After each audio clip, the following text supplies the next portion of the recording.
Halo, jadi pada video kali ini saya akan menjelaskan mengenai basic configuration ya. Nah, untuk outline-nya di sini terdapat konfigurasi hostname, konfigurasi IP address, trik mengenai CLI, IP service, router OS, login, manajemen. Oke, langsung saja ke materi konfigurasi hostname. Nah, jadi sebuah router identity atau hostname sebagai pengenal atau identitas mengenai router itu sendiri. Setting hostname dapat dilakukan secara GUI maupun CLI. Nah, ini untuk yang CLI dan yang ini untuk yang GUI. Oke.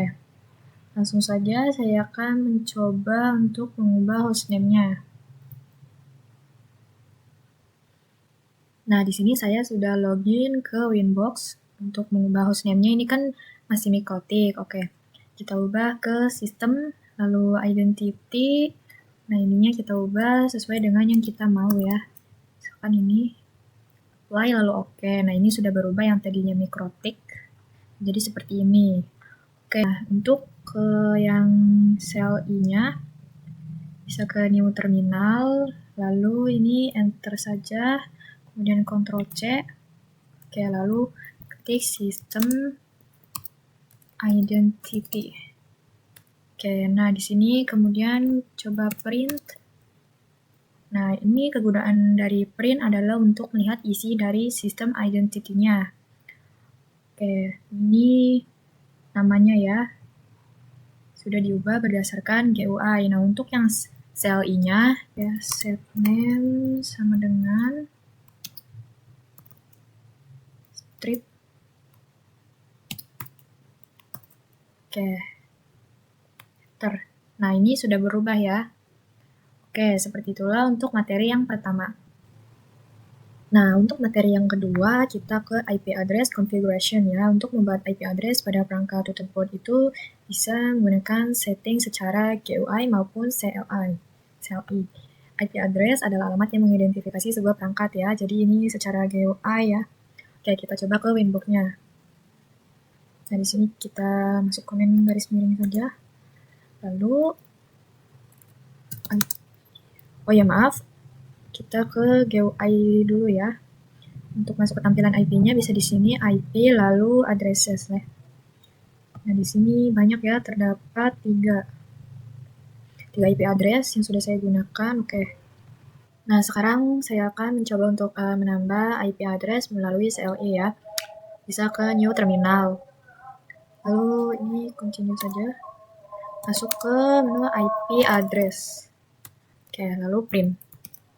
Nah, di sini terdapat beberapa tampilan IP ya. Nah, untuk yang nomor 3 ini adalah IP yang tadi sudah saya buat ya.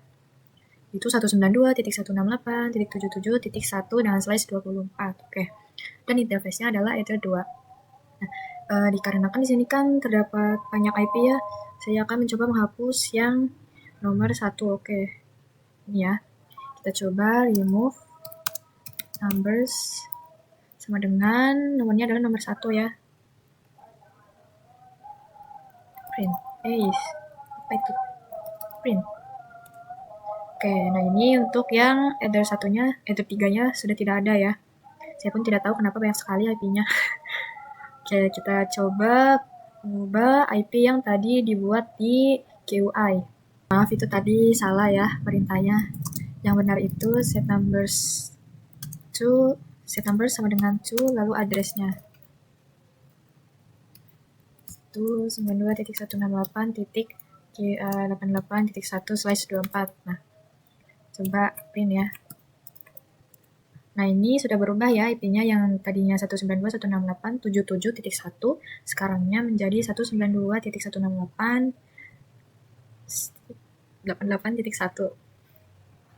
Oke, lalu kita belum coba untuk menambahkan IP yang di CLI ya. Nah, untuk menambahkan IP-nya bisa add address. Oh, maaf, D-nya ketinggalan. Sama dengan masukkan IP-nya. Hai. 9.1. Titiknya kebanyakan. Oke, slash-nya 24. Lalu interface-nya ya. Interface-nya able berapa ya? Berarti ada 3. Oke. Untuk header-nya ini jangan diberi spasi ya. Oke, lalu print.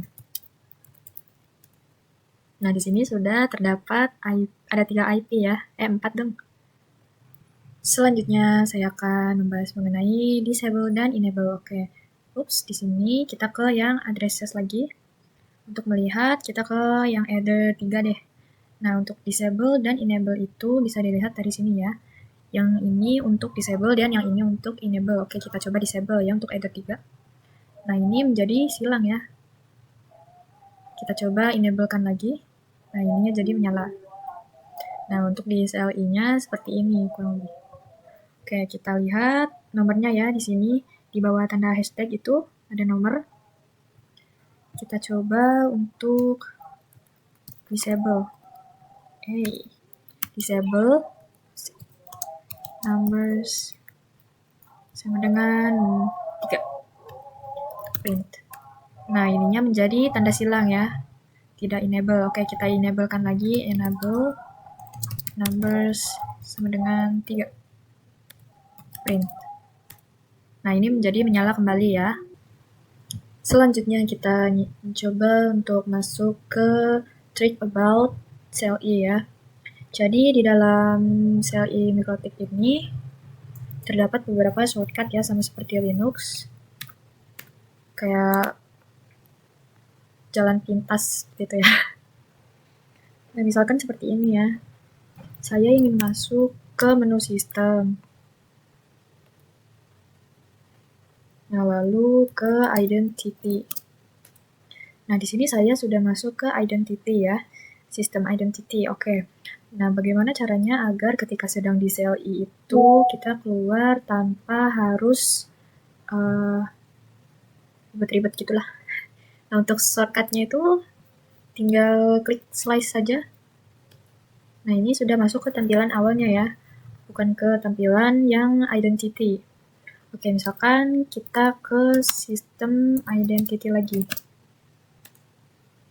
Oke, nah lalu jika ini kan sedang dalam menu identity. Nah, jika ingin keluar dari menu identity, tapi masih di bagian sistem itu, tinggal titik saja 2 kali.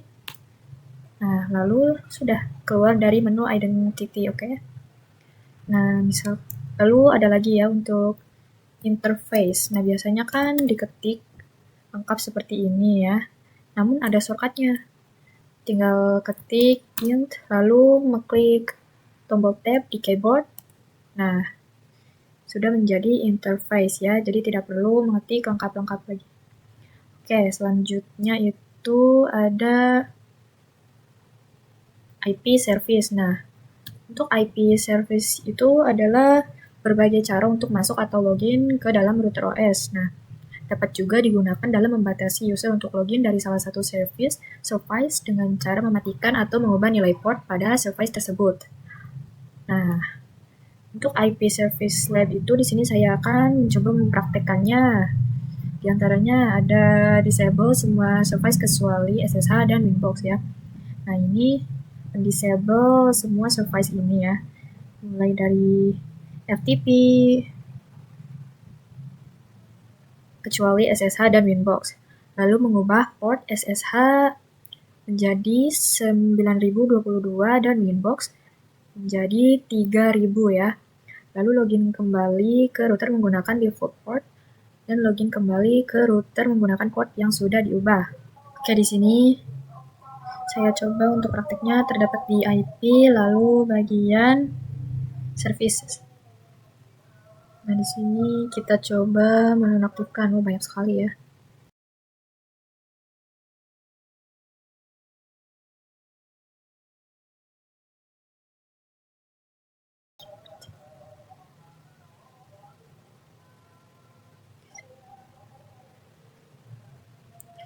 Oke, di sini kita coba untuk disable ya.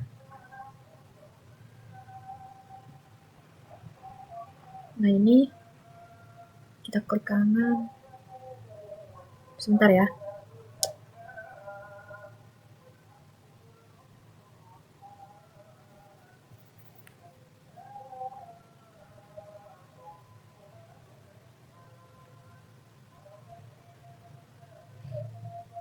Nah, di sini untuk SSH-nya, portnya kita ganti menjadi 1022 ya. Nah, untuk available form ini adalah pengalamatan IP. Jika ingin menambahkan IP, kalian tambahkan saja ya, saya mah tidak. Oke, lalu apply, oke. Nah, lalu ke Winbox-nya. Nah, di sini kan akan saya ubah menjadi 3000. Oke, ininya sama ya. Apply, oke. Nah, lalu akan saya coba untuk login ulang ya. Nah, di sini saya akan coba masuk lagi menggunakan port 8291 ya.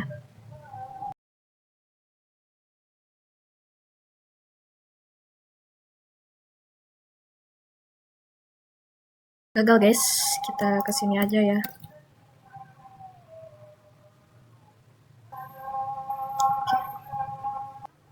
Nah, ini berhasil ya. Selanjutnya kita akan membahas mengenai login manajemen. Nah, login manajemen digunakan untuk mengatur siapa saja yang diizinkan masuk ke dalam router. Nah, misalkan kita ingin masuk ke sebuah mikrotik, lalu diminta untuk memasukkan user dan passwordnya. Namun, untuk mikrotiknya itu kita masih menggunakan default usernya ya, yaitu admin, di mana itu tidak aman karena dapat digunakan untuk login berkali-kali. Nah, maka dari itu kita dapat melakukan sebuah manajemen user dengan mengelompokkan grup dan user ya. Nah, jadi di sini untuk manajemen usernya itu ada by default mikrotik menggunakan user admin tanpa password login, dapat membuat user baru dan memberikan hak akses yang berbeda terhadap user tersebut. Dapat juga melakukan pembatasan berdasarkan IP yang digunakan. Nah, untuk manajemen user itu login, username, dan password dari suatu user ya. Kalau grup itu profil pengelompokan user, menentukan privilege yang diperoleh suatu user ya. Nah, untuk manajemen grup itu digunakan untuk memberikan hak akses terhadap user. Nah, by default mikrotiknya terdapat 3 grup, yaitu read, full, dan write. Nah, untuk read itu hanya bisa membaca saja. Lalu untuk full itu dia bisa membaca dan menulis atau mengedit yang ada di dalamnya. Nah, untuk write itu hanya sebagian saja ya yang bisanya. Ini juga sama, hanya sebagian. Oke, kita akan coba prakteknya ya. Di sini buka tampilan sistem. Lalu ke user. Nah, di sini kita coba new. Oke, nah untuk namanya itu kita ganti menggunakan nama kita sendiri ya, bebas namanya siapa saja. Misalkan ini ya. Nah, untuk ininya itu full. Lalu addressnya silakan jika ingin diberi, namun saya kosong saja. Lalu passwordnya, buat password. Misalkan saya passwordnya ini ya, 2. Oke, lalu apply, kemudian oke. Nah, untuk yang adminnya itu disable ya. Oke, kita coba masuk ya. Nah, untuk ini karena sudah diubah, masukkan passwordnya. Oke, lalu connect. Oke, ini berhasil. Kita coba untuk membuat versi read-nya ya. System, users. Nah, ini kita new ya. New. Lalu usernya ya udahlah user 2. Ininya kita read, lalu passwordnya 1. Apply, kemudian oke. Nah, ininya kita disable. Oh, nggak bisa ya. Disable aja. Ini yang disable. Lalu masuk lagi. Nah, untuk ininya tadi user 2 ya. Nah, untuk ininya passwordnya masukkan. Oke, nah ini bisa, tapi hanya membacanya saja ya. Misalkan kita ke IP, lalu addresses. Nah, ini dia tidak bisa mengkonfigurasi ya. Jadi tuh, hanya membaca saja. Nah, ini kita masuk lagi menggunakan admin ya, agar bisa itu. Oke. Nah, untuk ininya kita disable lagi. Nah, kita new lagi. Untuk ini user 3. Ininya kita coba write. Ininya kosong, passwordnya 1234. 1234. Apply. Oke. Kita coba masuk lagi. Ininya user. user 3, ininya 1, 2, 3, 4. Oke, ini mungkin bisa beberapa ya, seperti tadi. Dia bisa mengedit, namun ada beberapa bagian yang tidak bisa di-anuin ya. Oke, mungkin sekian saja untuk yang bab 6. Sampai jumpa di video selanjutnya.